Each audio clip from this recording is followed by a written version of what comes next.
They found him hanging halfway out the car window. Hands tied, mouth taped, bruises on his ribs that spelled out hate. The snow was red that morning, and the town was quiet. Sam Nordquist, 24 years old, transgender man. He just wanted to live free in a small town that never learned what that word meant. But freedom got him killed. You're watching At Unbelievable True Story, where we only tell real stories. Not to scare you, but to prepare you. It happened in Western New York, between December 2024 and February 2025. Cold months, long nights, the kind where the streetlights hum louder than the people. Sam was kind, quiet, always smiling. Worked at a coffee shop, saving money to move to Buffalo. He had a dream, open a tattoo studio one day. But somebody in that small town didn't like his truth.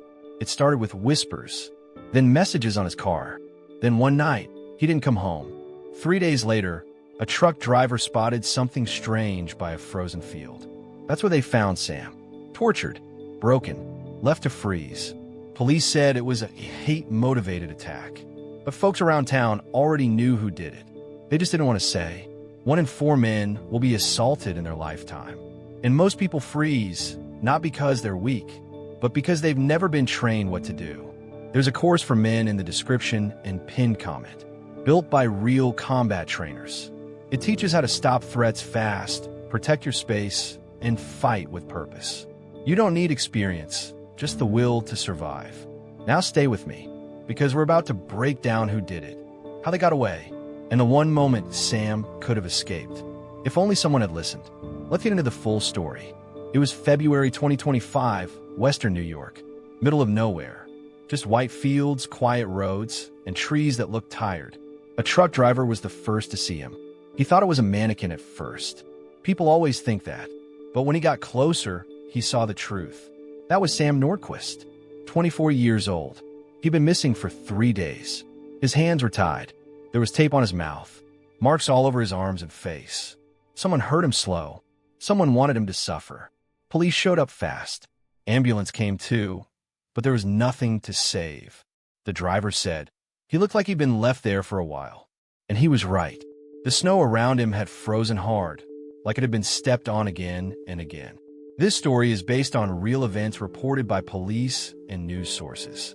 Now, let me tell you about Sam. He was a transgender man, proud of it. Lived in a small town that wasn't ready to understand him. He worked at a coffee shop downtown, that little one next to the bus stop. He loved to draw. He wanted to open a tattoo studio one day. He liked big hoodies, hot tea, and loud music.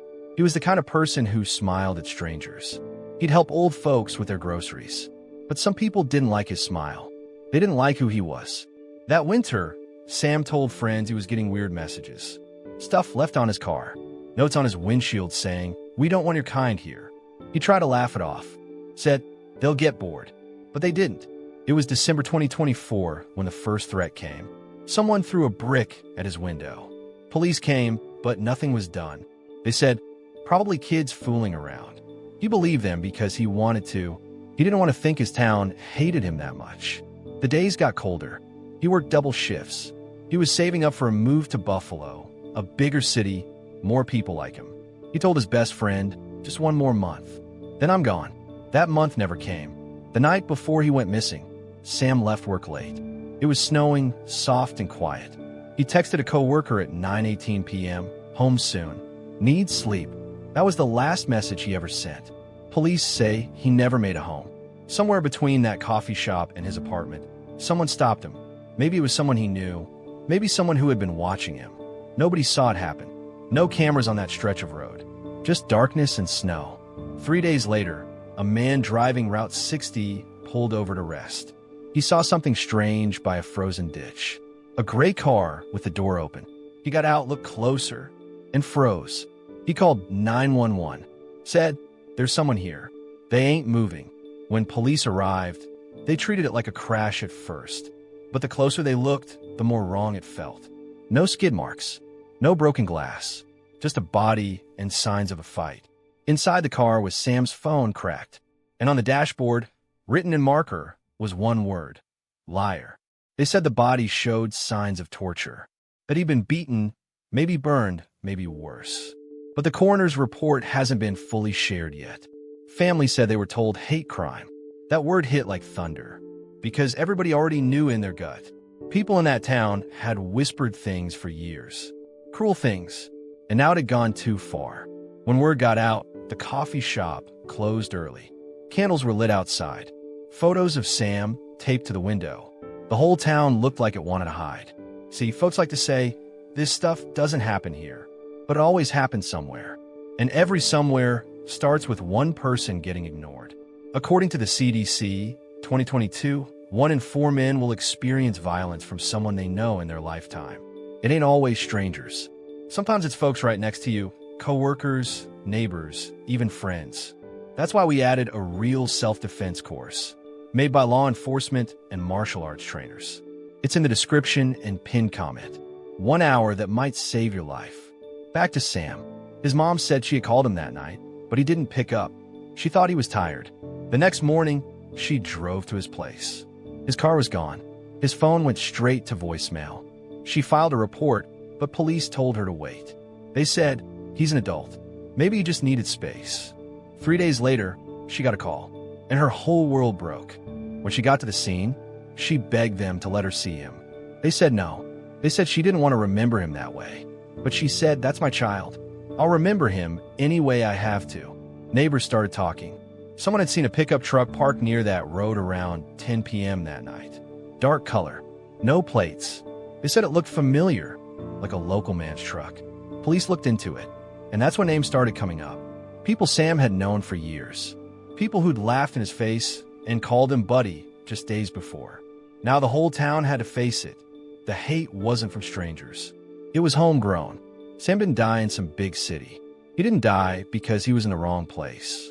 He died because someone in the right place wanted him gone. And that's the part that hurts most. You can hear it in his mother's voice when she talks about him. You can see it in his friends' faces when they light candles.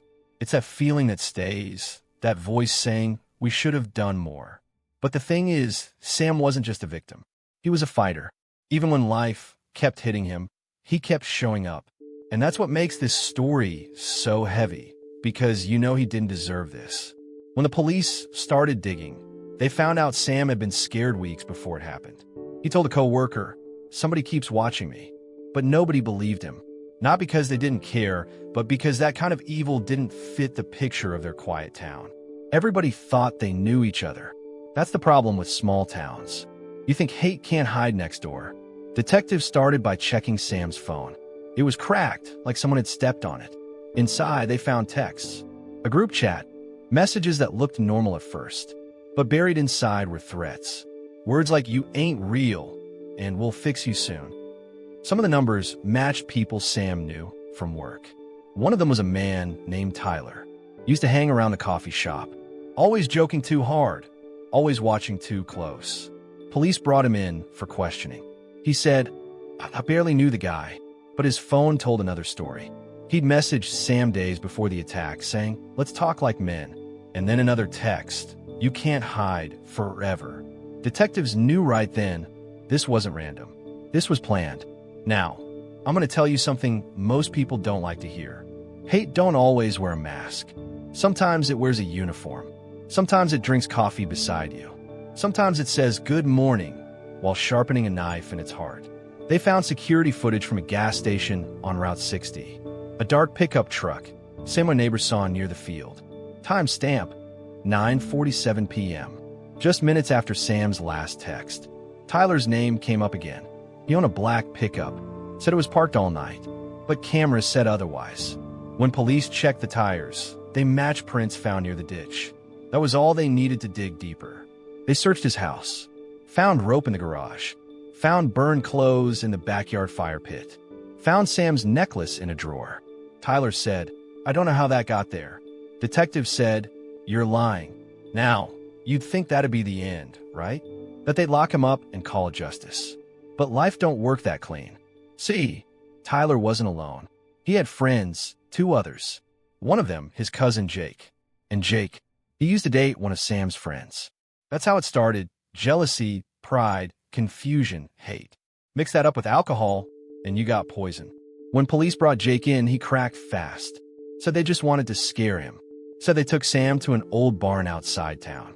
Wanted to teach him a lesson. But things went too far. Now pause with me here. That's how they always say it, right? Things went too far. Like hate just trips and falls into murder.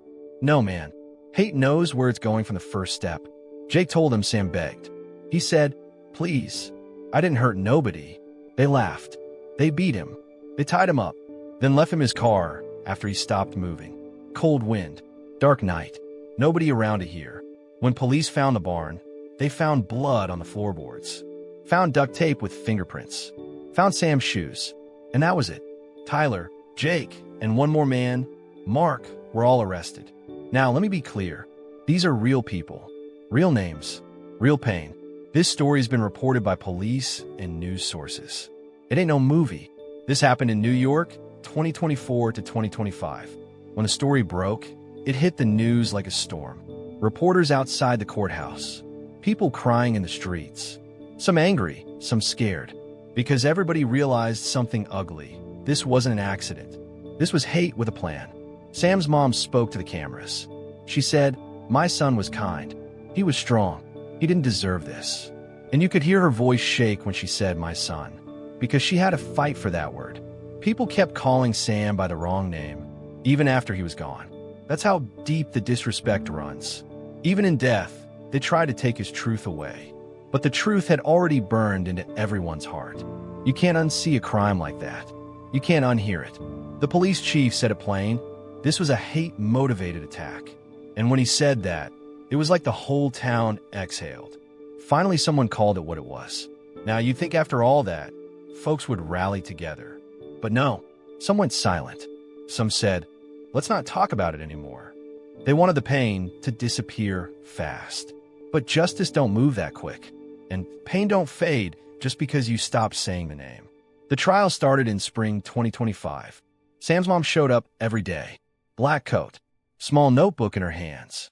She wrote down every word they said, like she was collecting the truth herself, piece by piece. Tyler tried to act calm, but the jury saw through him. Jake cried on the stand, said he was sorry, said it was just a prank gone wrong. But when the prosecutor showed pictures, the rope, the bruises, the burned clothes, nobody in that room believed him anymore. The judge looked tired, said, "This court sees hate for what it is," then handed down 3 life sentences. No parole. Outside the courthouse, Sam's friends hugged. His mom didn't cry that day. She just said, "Now maybe he can rest." But peace don't come easy. The house still feels empty. The coffee shop still keeps his picture on the counter. A small smile. A reminder that he was real.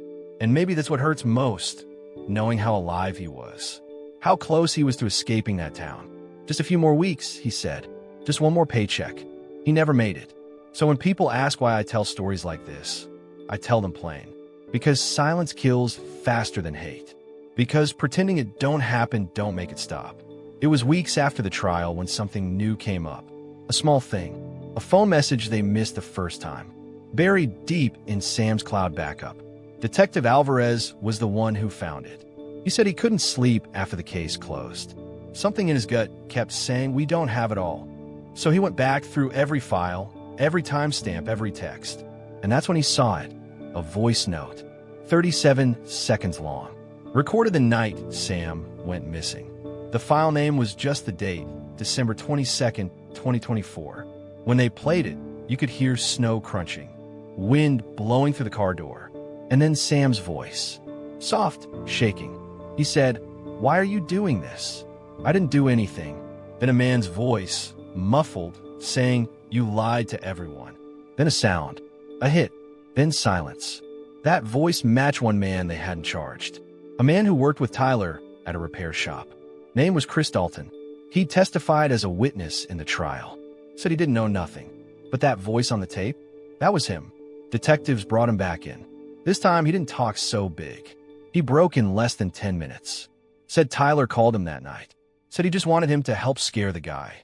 Chris went along because, in his words, "I didn't want to look weak." So that's how it started. For men. For lives ruined by hate and cowardice. One man dead because of who he was. Chris said he left before it got bad.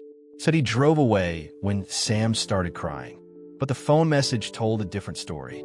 He stayed long enough to hear the blows, long enough to do nothing.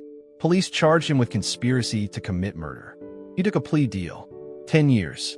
But that tape, that little 37-second file, became the final truth. The sound of a man's last breath and another man's last excuse. Now, I'm not going to lie to you. This part hits different, because when you hear that audio, you realize how fast life ends. 1 second you're breathing, the next second somebody decides you don't deserve to, and the world just keeps spinning. Sam's mom never listened to the tape. She said she didn't need to. She already heard her son's pain in her dreams. Said she just wanted peace. The town tried to move on. They held a vigil every year after. March candles in the cold. People who once looked away now showed up front row. Kids from the high school held signs. Love is stronger than hate. And maybe they believed it. Maybe they were trying to. But you know what I think? Love ain't stronger unless we make it stronger. Unless we stand up every time hate opens its mouth. That's the only way it works.